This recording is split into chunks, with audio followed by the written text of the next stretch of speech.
যে আপনাকে দেখে জ্বলে সে আসলে আপনার উপরে নয়, সে আপনার তলে। আর এটাই কিন্তু সাফল্যের কথা বলে। আপনাকে দেখে যারা জ্বলে তারা কিন্তু আপনার উপরে নয়, তারা তলে। তারা হয়তোবা ভাবে যে সেম জিনিসটা হয়তোবা ও করে এতটা সফল হচ্ছে, দেখা যাচ্ছে অনেকদিন ধরে আমি নিজেও ফেসবুক চালাচ্ছি, আমি পাচ্ছি না, কিন্তু ও মাত্র ২ মাস ফেসবুক চালিয়ে হয়তোবা বিশাল কিছু করে ফেলছে। এই যে ওর মনের ভিতর যে জ্বালাটা আপনার তলে আছে বিধায় কিন্তু তার জ্বলে।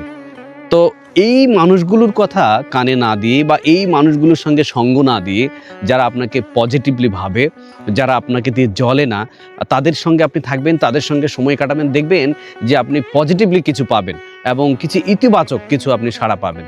এজন্য যারা আপনাকে দেখে জ্বলে তাদেরকে নিয়ে আপনি কোনো ধরনের চিন্তা ভাবনা কিচ্ছু করা মানে কিছুই করবেন না। তাদেরকে একদম ছেড়ে দিন। কারণ তাদেরকে তাদের মতো থাকতে দিন।